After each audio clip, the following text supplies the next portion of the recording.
Cześć Wam, dzień dobry. Kolejna bajka. Bajka ma tytuł Co dalej?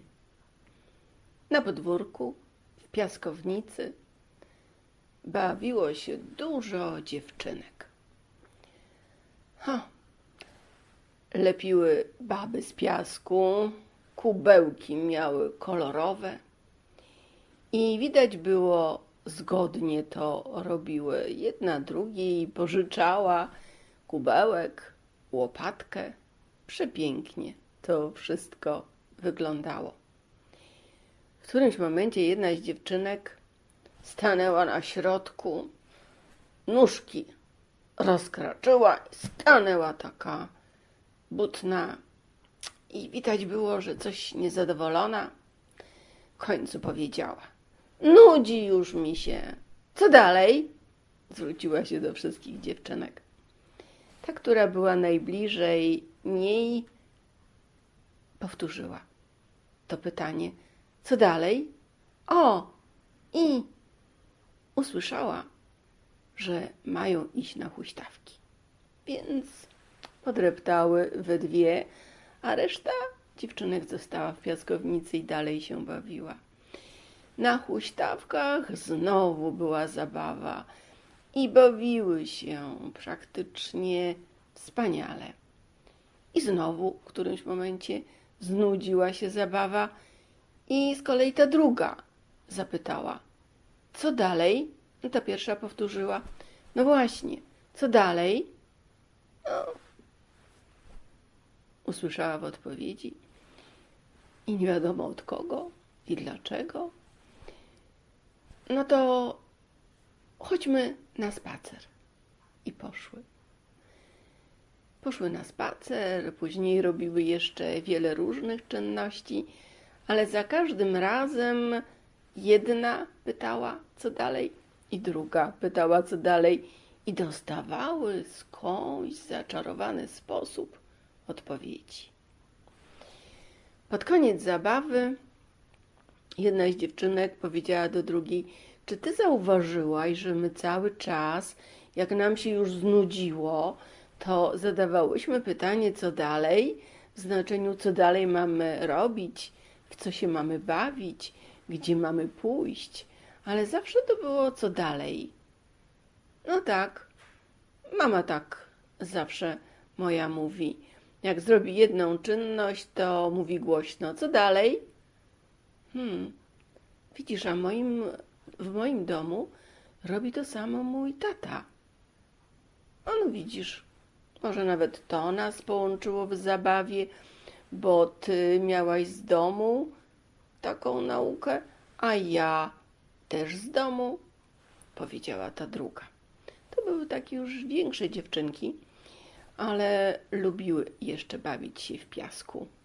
Miały pewno po 5-6 lat i nawet dziw był, że w tej piaskownicy siedziały wśród małych dziewczynek, więc również z domu miały już dobre obserwacje. Wychodziły na to podwórko, czy spotykały się w różnych miejscach, wzajemnie się odwiedzały w swoich domach jeszcze wiele, wiele lat. A później minęło kolejnych wiele, wiele lat, dorosły i pewnego dnia spotkały się jako dwie sportsmenki na wybiegu dla sportowców. Jedna biegała na 100 metrów i druga biegała na 100 metrów, ale przez tyle lat były bez spotkania się. I w szatni, gdy obie przygotowywały się do biegu, rozpoznały się. Słuchaj, ty chyba mieszkałaś tu i tu. Tak, mieszkałam. Ja też mieszkałam. Pamiętasz? Bawiłyśmy się razem w piaskownicy. O, faktycznie. Zostało ci to pytanie, co dalej? No, mój tata do dzisiaj tak mówi. Moja mama też, rzekła druga kobieta. Słuchaj, dzisiaj będziemy się ścigać. To jest konkurencja. Nie wiadomo, kto na 100 metrów będzie lepszy. No wiesz, no będzie jak będzie, ale dalej pytam, co dalej? Ja też. No i dziewczyny uśmiechnęły się jedna do drugiej i poszły już zająć stanowiska. Jedna na drugą patrzyła, gdy ta przebiegła 100 metrów, zobaczyła, jaki ma wynik. Za chwilę i ta zaczęła podążać w kierunku startu. Wystartowała, przebiegła. Wyszło na to, że mają jednakowy czas. Wiadomo, że się wszyscy dziwili, bo to się rzadko zdarza, żeby mieć jednakowy czas. I właściwie tu brak było konkurencji. No, ona praktycznie była, ale no, czas był taki sam. Więc radosne, uśmiechnięte, padły sobie w ramiona i rzekły: słuchaj, to jest przedziwne, ale mamy ten sam czas na 100 metrów. No tak. Dobrze, jest jak jest, ale może pójdziemy gdzieś po ubraniu się, przebraniu, nawet wykąpaniu, bo jestem cała spocona, na spacer. No dobrze, chodźmy. Jak postanowiły, tak zrobiły. Wybrały się na spacer po biegu nad rzekę i rozmawiały. Słuchaj, dzisiaj już jesteś osobą dorosłą. Kiedyś, jak byłaś małą dziewczynką i uczyłaś się od ojca mówienia, co dalej, przed każdą kolejną czynnością, tak jakby wywołując odpowiedź i słuchając jej i robiąc to, to nawet miałaś prawo być bez zastanowienia się, jak to jest. Ale dzisiaj, jak jesteś już dorosłą kobietą, czy wiesz dlaczego, tak na dobrą sprawę, my zawsze obie pytamy, co dalej? No tak, dzisiaj to wiem. No to powiedz, dlaczego?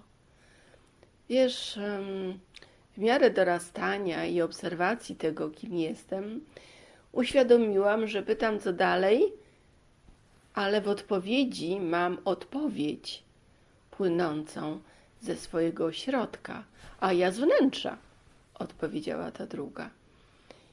I ta odpowiedź zawsze nakierowuje mnie na to, co mam zrobić. No to tak samo jak ja, powiedziała ta druga. Mnie podpowiada intuicja, no a mnie podpowiada głos wewnętrzny. No, jeszcze są inne łącza, ale z kim? No, nie wiesz, czy co? No, wiem, oczywiście, z Bogiem. Jest rozsądek jako łącze, rozum jako łącze, intuicja, pierwsza myśl troszeczkę później, głos wewnętrzny, pierwsza myśl, głos Boga, a później już bezpośredni kontakt z Bogiem. Właściwie cały czas prowadzimy rozmowę z Bogiem i wystarczy pytać, co dalej. Też do tego doszłaś?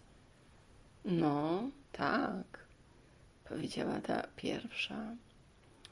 No widzisz, popatrz, tyle lat było trzeba, żebyśmy doszły do tak prostej prawdy i żebyśmy czuły się bezpieczne w życiu i zabezpieczone. I do tej pory to robimy. A dzisiaj nawet mamy taki sam wynik w życiu. Bieg na 100 metrów. Ty miałaś ten sam czas i ja też. Ciekawe, prawda? Pewno tak, ale najważniejsze jest to, czego nauczyli nas rodzice i wpoili w nas, a my to robimy do dzisiaj i czujemy się obie bezpieczne, rzekła ta druga. Tyle bajka. Natomiast proszę, Was, żebyście się zastanowili, jak Wy macie w życiu i czy skończywszy jakąś czynność, zadajecie pytanie przed kolejną czynnością w rozmowie wewnętrznej z Bogiem, co dalej, co mam zrobić jako kolejne, co mam zrobić jako następne, co dalej. To wszystko na dzisiaj. Dziękuję, cześć Wam.